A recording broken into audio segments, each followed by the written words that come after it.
population of microbes. And I talk about the extended phenotype and how you're not in control of your behavior.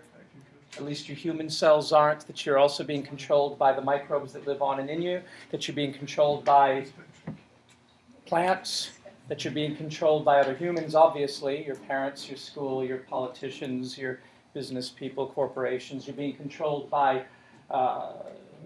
ants and bees. You're being controlled by electromagnetic radiation. There's so many forces that are causing you to behave in what you think is your free will. But part of it is that you're not just a brain, you're also a body. And that embodiment of consciousness means that if you're going to think properly, you've got to get your entire mind-body system engaged with your environments. If you're sitting, as you've been trained, to sit down all your life whenever you learn, you are not learning. You cannot learn. Stephen Hawking, God bless him, has a particular gift. When he got paralyzed, after, if you see the movie that's out now on his life, of course he moved around a lot before he got that terrible disease, but even trapped in that wheelchair, he's moving and traveling through universes, getting his eyes moving, his head, his thumbs, whatever he can do. But he's a unique case. You have bodies that function. You have to get on up, and you've got to go out like our ancestors did and go,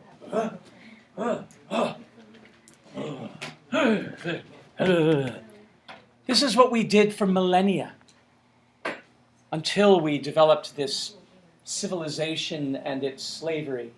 We were actively hunting and gathering information.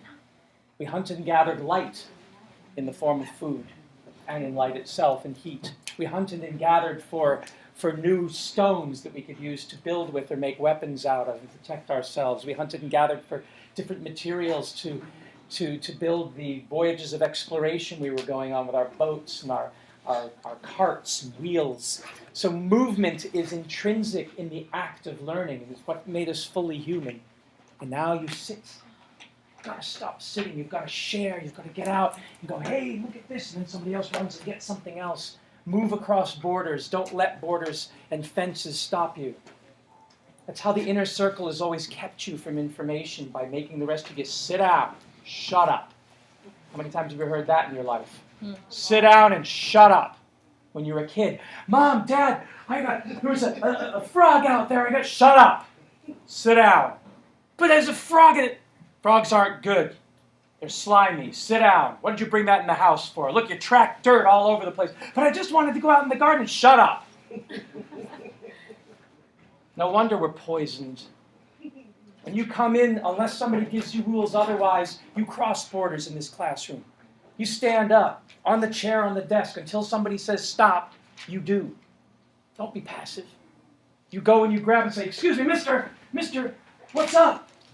I haven't seen you before. Hi, how you doing? Hi, well, nice to meet you. I'm glad you could come. Thank you.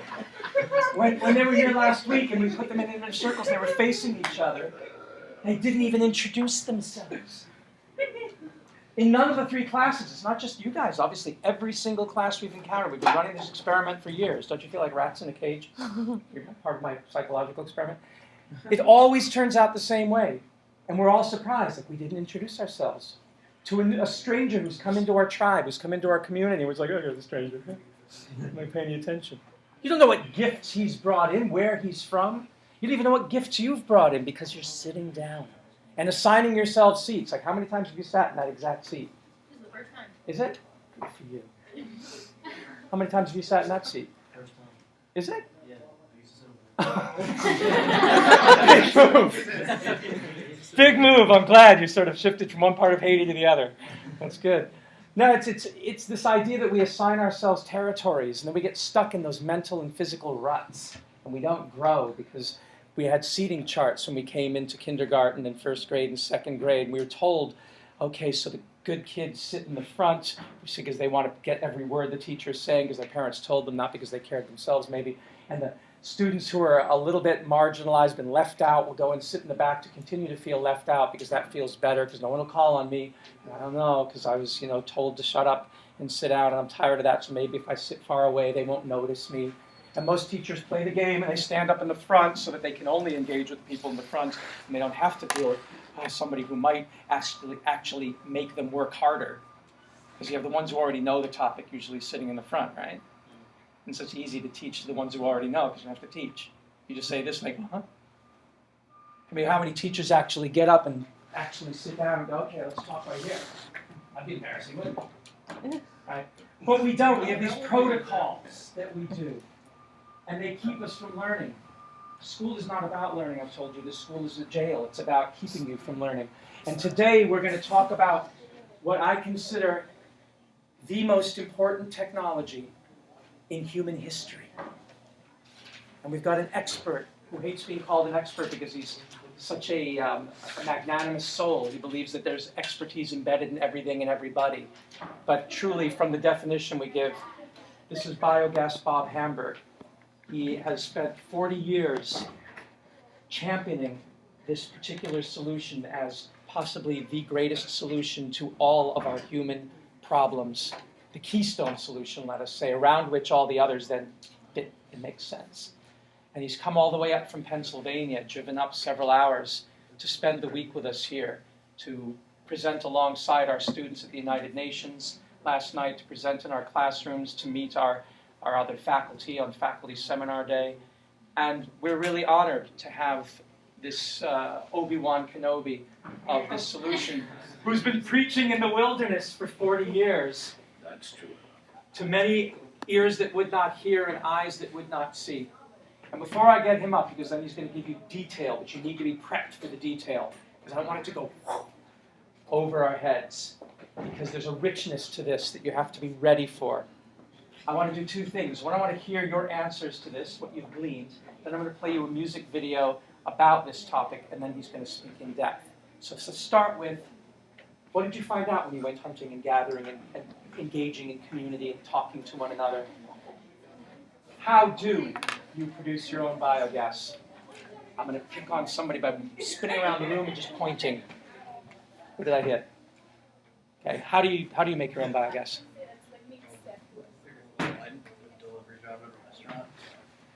You what? I'm a delivery driver at a restaurant, so I Of biogas? gas. No. But you've given this great lead. I mean, you're in the industry that could produce biogas, the food industry. I want to know how you produce it.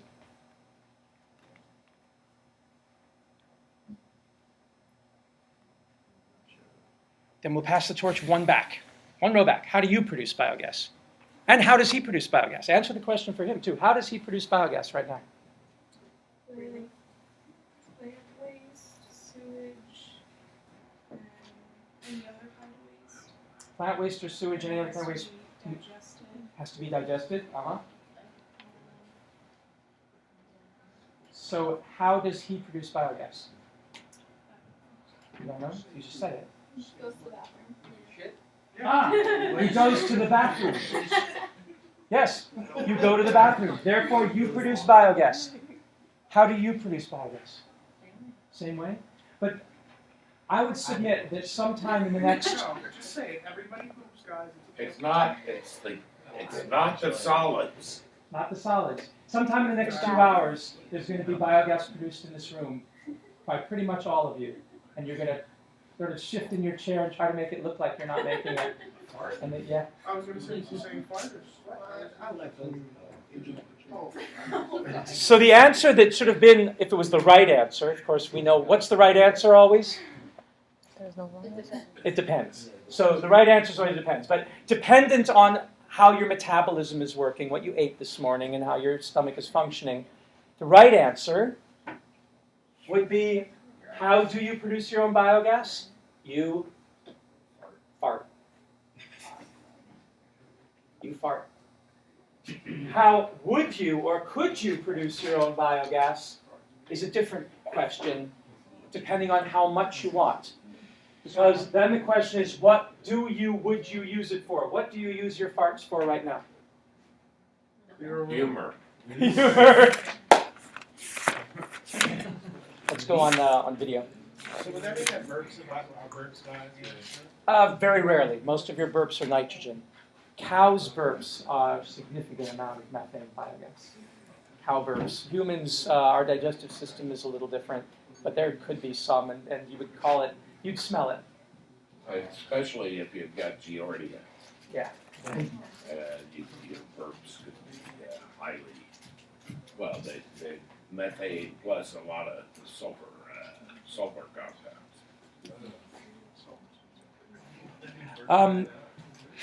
How would you increase the amount of biogas that you produced? Well, I was gonna say, you know how in gardeners garden they use manure and put it in the soil? Is that producing biogas in a way?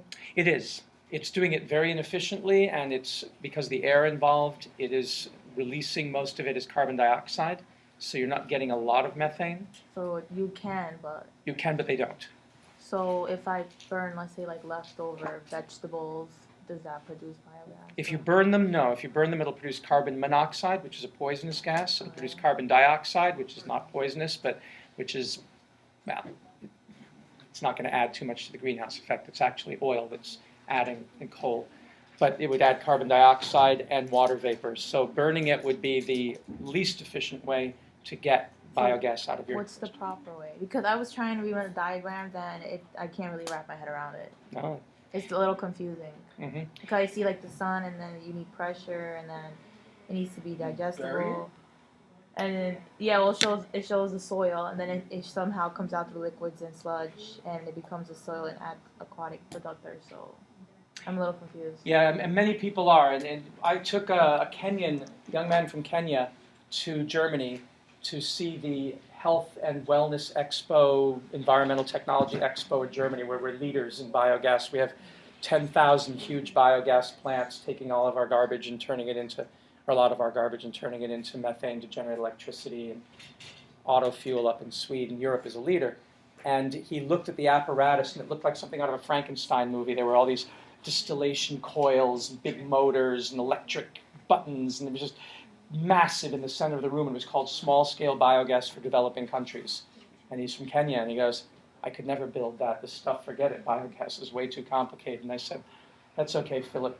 Come over to my house, and I'll show you the one that I built. And he came over to my house, and he said, oh, it's that easy?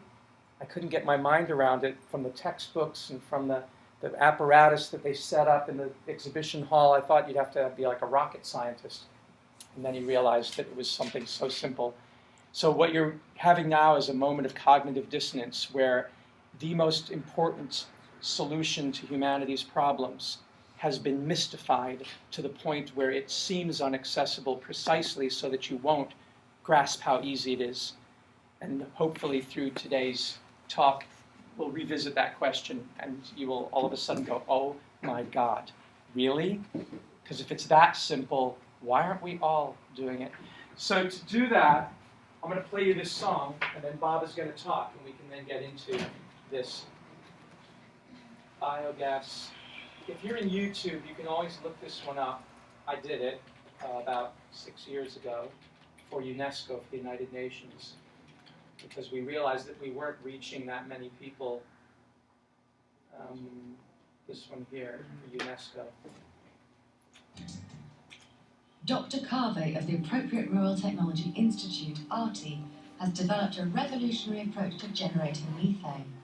The new method is more efficient than the traditional one, and it doesn't need dung. Our system is 400 times as efficient as the dung-based biogas plant. And because of that, we could reduce the size.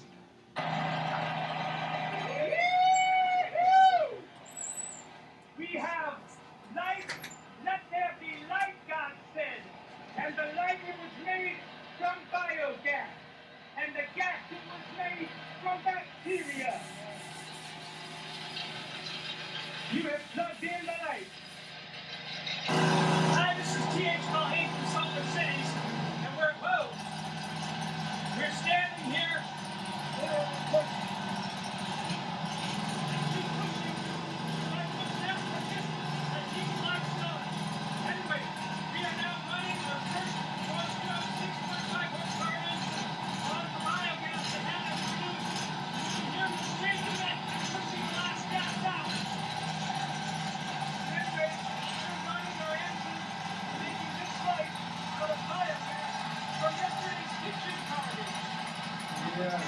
of the gas and the light is about to go out. Thank you for Solar Cities. I'm T.H. Culhane with our first successful biogas engine conversion on the rooftops of the Zeppelin community in Cairo, Egypt. And this is our biodigester, otherwise known as our sacred cow. Imagine that this is the cow's mouth, this is the cow's throat, and this is the cow's stomach. When you feed the cow, it's going to pass gas. That's right, and that gas is going to be under pressure. Making biogas is a gas. It's the same gas as the gas we pass. Making biogas is a gas. It's the same gas as the gas we pass. You see trash pile in the middle of a third world country street, and you hear the crucial fuel debate and wonder how it is. Would we really save much energy if we all gave up heat? Do we really need those nukes, or is that just the drum they use? Must be some other way.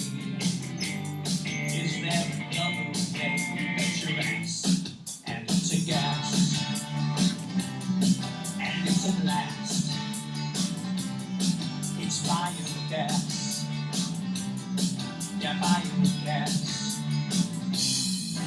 We're the beauty and the stupid. The US was king of fools, spreading blatant propaganda that we needed fossil fuels. But we've always had bacteria and other microbes too, making methane gas and alcohol and other biofuels since ever before. And way before, there's been no need to go to war. There is an answer to please our Gore. We can afford to just ignore the simple fact of biogas.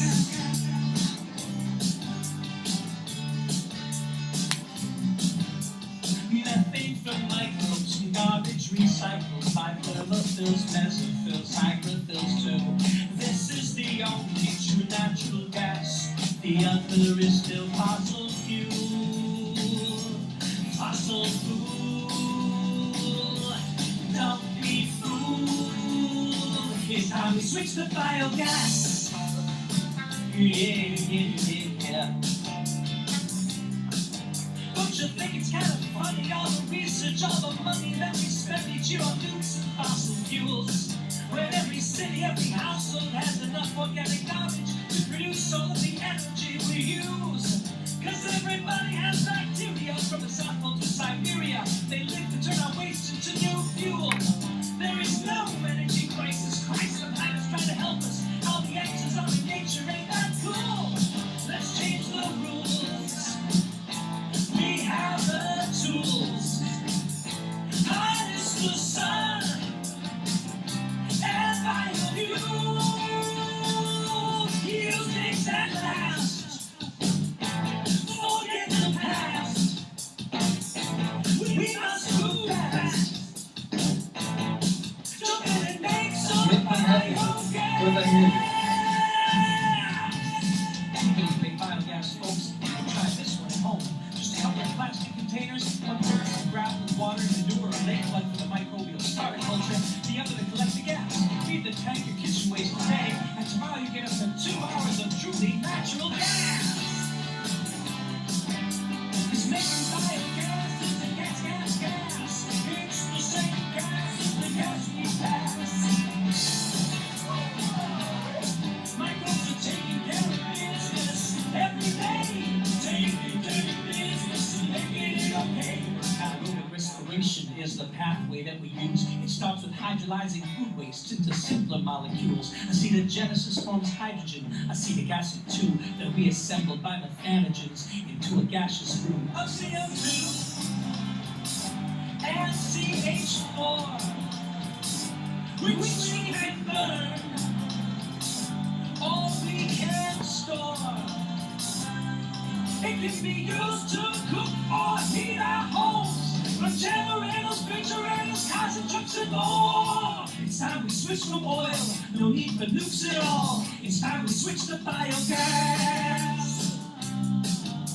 Making biogas is a gas.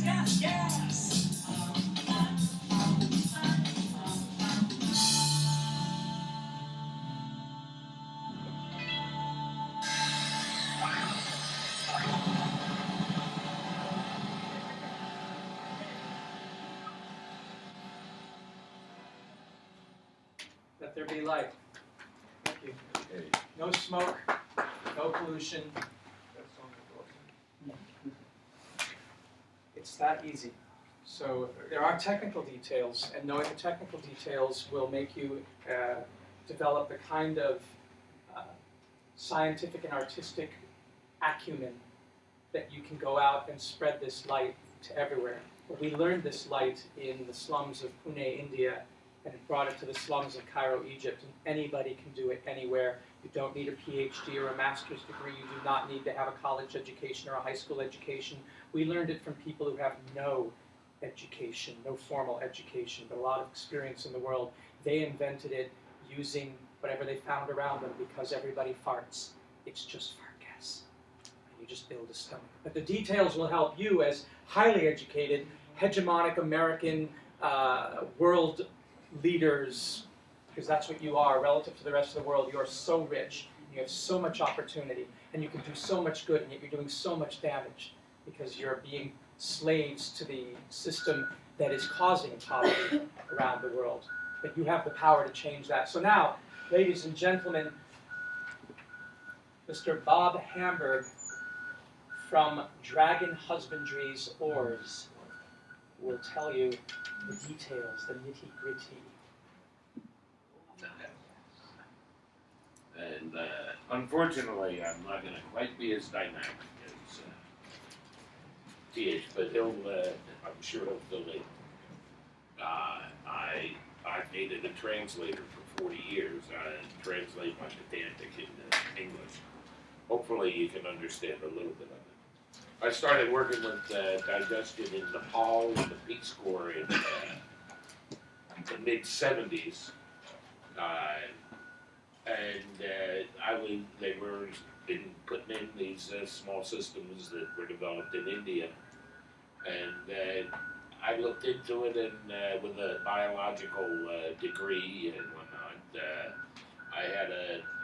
they seemed just so appropriate. I couldn't find anything wrong with them. They took residues, waste materials, organic residues of all kinds, and they gave you energy, easily usable energy from them, the gas. And they also, and more importantly, they conserve all the nutrients so that you have in an agricultural, subsistence agriculture situation like Nepal, a lot of places in the world, you've got more, you're saving more of your nutrients, plant nutrients to put back on your soil to grow more food, to suck out more solar energy, to grow, to digest, and get more energy and add more and more so you can get an increasing cycle. With my biology background, I suppose, I saw these things very much as dragons, shit-eating, fire-breathing dragons. It seemed more appealing than just digesters. And so and to me, I see the whole effort at working to develop biogas systems as dragon husbandry. Basically what we're doing is creating around the world at the same time, we're domesticating anaerobic microbes, or we're learning how to domesticate these microbes. All of us already have the very intimate symbiotic relationship with microbes. You don't digest your food. The microbes that you live with you digest your food, and you eat your body is able to absorb the stuff that the microbes produce. I'm not the only one that talks about dragons in this situation. In the north, the permafrost, all the frozen organic material that's been accumulating over the eons in the north, and Russia, Canada, and all, is in the process of warming. And as it warms, there's microbes, anaerobes that will be producing methane out of this stuff. And that's what these holes that are developing are. There's these huge bubbles of methane that sort of just blow out. It's not like they explode. They're just so big they push their way through the earth. But I'm gratified that I'm not the only one crazy enough to think about dragon husbandry. You got to realize that all this stuff exists within various realms, specifically dealing with organic materials recirculation, recycling. But that would exist within the sphere of agriculture, and that within economics and socio-political and whatnot. And none of these spheres are separate. There's all sorts of influences going back and forth between these things. But when you have organic materials, there are a number of ways to deal with them. All the burning processes or the thermochemical, they generally give you gases, but they don't leave anything to put back on the soil. The pyrolysis gives pure carbon, the char, the biochar, but there's none of the nutrients are saved. They all go off as gases. Biologically, there's the alcohol production, but still you get a lot of solids left after that, and that needs to be taken care of. So basically, there's two ways that organic materials are recycled in nature to be reused for regrowth, and that's aerobic composting, which requires lots of oxygen, and anaerobic digestion, which is what we do internally. And basically what I'm talking about is externalizing this internal symbiosis. What we need to do is create a situation, an environment in which these beasts can exist and continue on with the digestion process. Basically just an intestine extension. There's the anaerobic microbes were the first life on Earth. They developed when there was no oxygen available. Over the eons, as some microbes found how to interact together symbiotically and join together, make actual cells and then multicellular beasts, they learned how to get energy direct from the sun rather than the materials available on Earth, and started producing this oxygen gas, which is poison to these anaerobes. Now the anaerobes only exist in oxygen-starved environments like the bottom of lakes, oceans, the guts of large animals. Realize what we call our cells might be about 100 trillion cells, but associated with that 100 trillion cells, both internally in our guts and also as sort of a miasma around us, is a population of 10 times as many microbes. And these microbes communicate chemically with each other and themselves. And there's even thought now that your microbe population does significantly affect your thought processes and perceptions. So watch out. Aerobic, anaerobic, right? Aerobic requires a lot of oxygen and gives off the solar energy, the photosynthetically stored energy as heat. And that heat generally drives off a lot of your nitrogen and some other nutrients. And then you also lose a lot through rain falling on your compost pile and washing other nutrients away. You can see that they're similar. The green area is similar in both processes. The anaerobic process, the solar energy that was stored by the plant in the first place, is taken up, is broken down and modified into the methane molecule, which contains that energy and can be used just like natural gas. That's what all the natural gas that we're tapping now was originally formed through this process over the billions of years.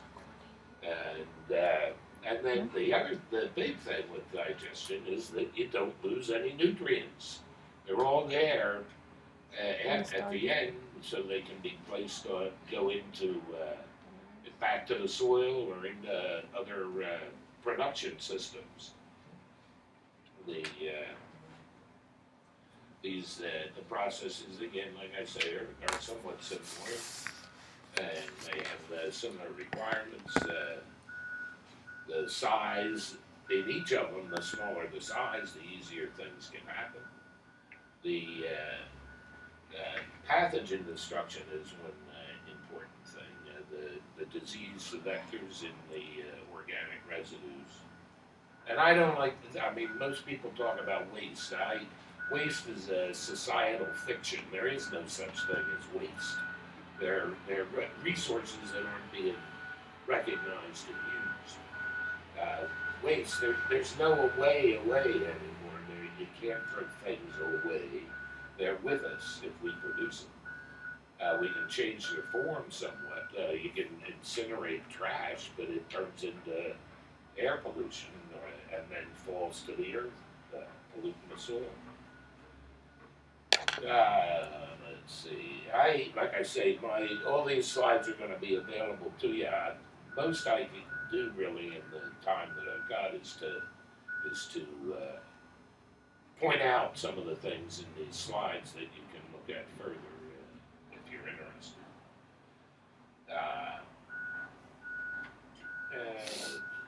Continuing, but basically, the biogas does so much as a centerpiece.